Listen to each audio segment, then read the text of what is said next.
ہاں جی آپ سوال کر لیں جو کرنا. ہاں جی اردو میں کریں سوال آپ.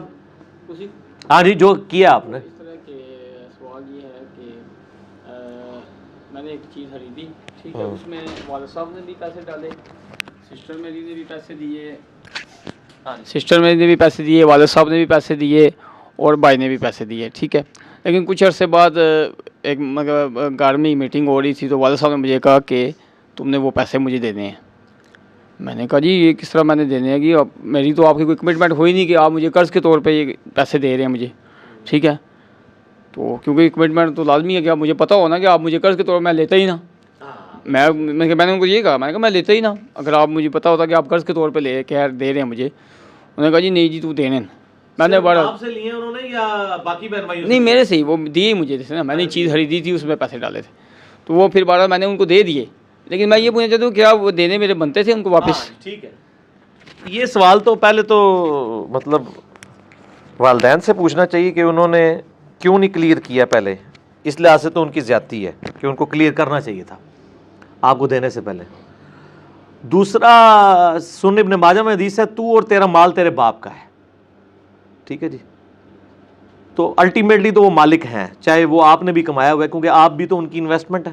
اور بخاری و مسلم کی حدیث ہے کہ جو شخص کسی کو تحفہ دے کے واپس لے تو وہ گویا ایسے ہی ہے جیسے تھوک کے چاٹے, سوائے باپ کے. اگر وہ اپنی اولاد کو کوئی تحفہ دیتا ہے تو وہ واپس لے بھی سکتا ہے, ٹھیک ہے. تو آپ کے کیس میں اگر آپ نے اس کو تحفہ بھی سمجھا ہوا تھا نا, تب بھی وہ واپس لے سکتا ہے, ٹھیک ہے نا. چے جائے کہ قرض, تو آپ والی بات ہی اگر صحیح مان لی جائے کہ آپ نے اسے تحفہ سمجھا تھا, تب بھی وہ آپ سے واپس لے سکتا ہے. لیکن ظلم نہیں کر سکتا کہ آپ افورڈ ہی نہیں کر سک رہے اور وہ زبردستی آپ سے لیں. ان کو خود بھی خیال کرنا چاہیے کہ وہ بندہ افورڈ کر سکتا ہے نہیں, اور آپ نے تو کہا میں نے واپس کر دیا, بہت اچھی بات ہے, بہت اچھی بات ہے, واپس کر دیا, تو واپس کرنے میں ہی عافیت تھی. ایک اور سوال. ہاں جی اور سوال کیا ہے؟ دوسرا سوال یہ کہ جو ہے پچھلے جو میرا پڑوسی ہے اس نے جوتی نہیں پہنی ہوئی تھی, میں نے اس کو کہا ماشاء اللہ جناب جوتی دی بڑی مبارک ہوئے. وہاں گیا تھا دعوت میں جوتی دی مبارک نہیں دے گا. اچھا جوتی دی مبارک نہیں ہوتی, تو اس میں کیا حقیقت ہے؟ کوئی حقیقت نہیں ہے جی.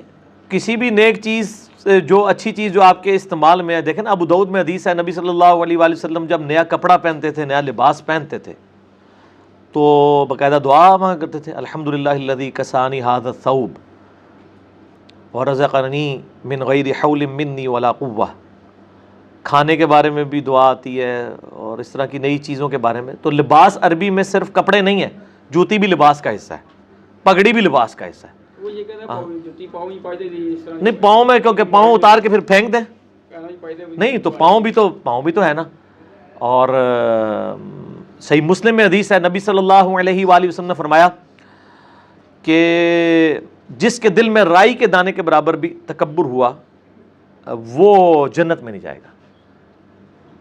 تو ایک صحابی نے پوچھا یا رسول اللہ صلی اللہ علیہ وسلم بعض کا انسان کی خواہش ہوتی ہے کہ اس کے کپڑے اور جوتیاں اچھی ہوں, کیا یہ بھی تکبر ہے؟ تو آپ صلی اللہ علیہ وآلہ وسلم نے فرمایا نہیں یہ تکبر نہیں ہے, اللہ بھی خوبصورت ہے اور خوبصورتی کو پسند فرماتا ہے. تکبر یہ ہے کہ تم حق بات سے اناد کرو, یعنی حق بات کو قبول نہ کرو جبکہ دل گواہی دے دے کہ یہ بات سچی ہے, اور دوسروں کو حقیر سمجھو. جب آپ دوسروں کو حقیر سمجھیں گے تو یہ تکبر کی علامت ہے, ٹھیک ہے نا جی. تو اگر آپ نے اچھی جوتیاں پہنی بہت اچھی بات ہے, پہنے اچھے کپڑے پہنے, کوئی تکبر نہیں ہے, لیکن اس کی بنیاد پہ دوسروں کو حقیر نہ سمجھے. تو جوتی اگر خوبصورتی کی علامت ہے تو اس پہ کوئی مبارکباد دے دیتا ہے, کوئی حرج نہیں. اس طرح پبلک میں یہ بھی مشہور ہے جی, وہ نماز پڑھتے ہوئے آگے جوتی پڑی ہو تو نماز نہیں ہوتی ہے. وہ ایک لطیفہ بھی ہے نا, کہتے ہیں جی آگے جوتی رکھے تو نماز نہیں ہوتی, پیچھے رکھو تو جوتی نہیں ہوتی, یعنی چوری ہو جاتی ہے.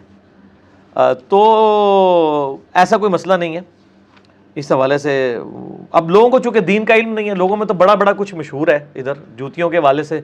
وہ ایک الیاس قادری صاحب بھی بیان کر رہے ہیں کہ جی مولا علی علیہ السلام کا قول ہے کہ کالی جوتی جو ہے یہ مصیبت لے کے آتی ہے. پتہ نہیں کہاں لکھا ہوا ہے, بالکل جھوٹ ہے یہ, کوئی ایسا قول نہیں ہے ان کی طرف. اور دوسرا یہ کہ کالی جوتی تو آپ کوئی بھی لیں اس کا تلوا تو کالا ہی ہوتا ہے عموماً, ٹھیک ہے جی. تو وہ پھر پیلی چپل انہوں نے وہ بنائی ہوئی ہے, وہ آپ دیکھیں پیلی چپلیں بھی انہوں نے پہنی ہوئی ہیں. تو بس یہ اسی قسم کی یعنی من گھڑت چیزیں ہیں. کیا ذوالکفل کا ذکر قرآن اور حدیث میں کہیں اور بھی آتا ہے نا جی, سورہ صاد میں بھی آیا نا, ایک جگہ یہ آگے بہت ہے. کیا یہ نبی بنی اسرائیل ہی میں مبعوث ہوئے تھے, اس کی دلیل کہاں ملتی ہے؟ کوئی دلیل نہیں ہے جی ہمارے پاس. ذوالکفل کے بارے میں بعض لوگ یہ بھی کہتے ہیں کہ یہ جو بدھا ہے یہ شاید ذوالکفلی تھے اور وہ اس کو سنسکرت سے اس طرح ٹرانسلیٹ کرنے کی کوشش کرتے ہیں. واللہ عالم, ہمیں کوئی ڈیٹیل نہیں بتائی گئی. سینکڑوں ہزاروں پیغمبر آئے ہیں. وَإِن مِّنْ أُمَّةٍ إِلَّا خَلَا فِيهَا نَذِيرٌ, کوئی امت ایسی نہیں گزری, اللہ تعالیٰ فرماتا ہے کہ ہم نے اس میں کوئی ڈر سنانے والا نہ بھیجا ہو. ہر امت میں کوئی نہ کوئی ڈر سنانے والا آیا ہے, لیکن ہمیں اس کی تفصیلات نہیں. قرآن حکیم میں بائی نیم صرف 25 انبیاء کا ذکر آیا ہے, 25 کا, باقیوں کے نام بھی نہیں آئے, نہ کو مزارات کے ایڈریس آئے ہیں کہ فلاں جگہ آپ حاضری دے سکتے ہیں. اللہ تعالیٰ کے لیے یہ چیزیں امپورٹنٹ نہیں ہیں. امپورٹنٹ یہ ہے کہ انبیاء کی تعلیمات کیا ہیں, وہ قرآن حکیم میں تمام نبیوں کی دعوت کا خلاصہ یہی قرآن حکیم ہے, اور وہ اللہ تعالیٰ نے کانٹے کی بات سورۃ الاعلیٰ میں کر دی. بل تؤثرون الحیات الدنیا, بلکہ تم دنیا کی زندگی کو ترجیح دیتے ہو. والآخرۃ خیر وابقیٰ, جبکہ آخرت بہتر بھی ہے اور ہمیشہ رہنے والی بھی. ان ھذا لفی الصحف الاولیٰ, یہی ایک بات تھی کانٹے کی جو تمام آسمانی صحیفوں میں تھی اس سے پہلے جو قرآن کے نازل ہوئے. صحف ابراہیم و موسیٰ, چاہے وہ ابراہیم علیہ السلام کے صحیفے ہوں یا موسیٰ علیہ السلام کے صحیفے, ایک ہی بات تھی کانٹے کی کہ اصل زندگی آخرت کی زندگی ہے اور دنیا کی زندگی ہمیشہ کی زندگی نہیں ہے. آخرت کی زندگی ہمیشہ کی ہے, دنیا کی ختم ہو جانے والی ہے.